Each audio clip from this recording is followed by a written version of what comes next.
जय श्री कृष्ण, राधे राधे। मेरे दोस्तों, भाइयों, बहनों और मित्रों, मैं अभी अपने एक दोस्त से फ़ोन पे बात कर रहा था। डिस्कशन में बहुत सारी चीज़ें निकल के आता है।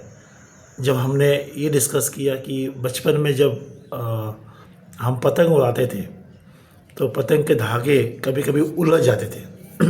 पतंग ऊपर आकाश में है और धागे उलझ गए। अब उस धागे को सुलझाने में कोशिश करते थे सुलझ जाए। कुछ कुछ धागा कम उलझा होता था तो सुलझ जाता था और फिर पतंग आगे की तरफ हम उड़ाते थे।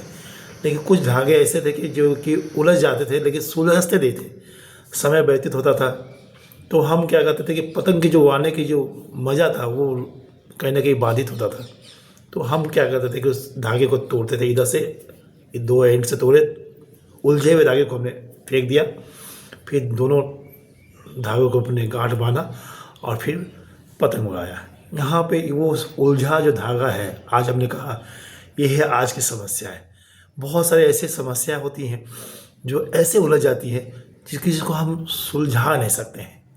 तो करते क्या है कि बस ये प्रकृति नेचर हमें ये सिखाता है कि जो ना उलझे ना, जो ना सुलझे उस उलझन को तो निकाल ही दो, उसको आप त्याग दो और आगे बढ़ो, गांठ बांधो, आगे बढ़ो। एक, क्योंकि जो मज़ा है उस हवा में, उस पतंग उड़ाने में, वो बाधित होता है आपका।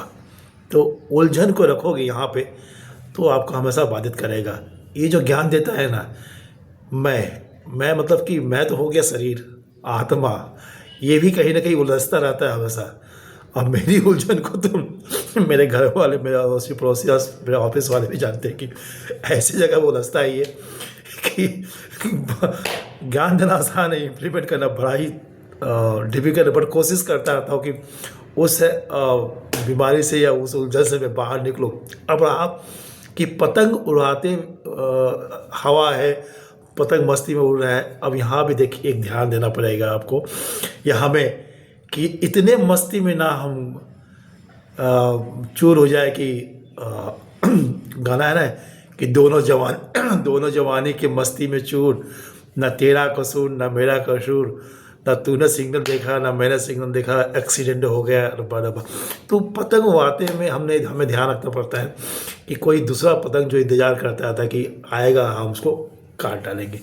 तो वहाँ भी हमें ध्यान रखना पड़ता है कि जब हम उड़े तो सावधानी से उड़े, या फिर जब दो पतंगों का जब पैच होता है तो हम ऐसे खेलें कि हम अगले को काट दें, ना कि हम खुद कट जाएं। तो यहाँ भी ये है कि जब आप आगे बढ़ रहे हैं ना, रास्ता सफल है, सहज है, अच्छा लग रहा है, तो चाहे कार चला रहे हैं चाहे कहीं भी आगे, तो सावधानी होकर आगे बढ़े। क्योंकि हमेशा आगे भी कोई ना कोई खतरा आपको या हमें हमारे जीवन में मिलता रहता है। यहाँ हमने पतंग की एग्जाम्पल लिया, हमें लगा कि ये बहुत ही सही हमारे जीवन से संबंधित, ये पतंग उड़ाना, धागों का उलझना और पतंग को स्वतंत्र होकर आकाश में उड़ने का हमारे जीवन में कहीं ना कहीं इसका महत्व रखता है। इसी के साथ फिर मिलेंगे कभी अगले वीडियो में। तब तक के लिए जय श्री कृष्ण, राधे राधे।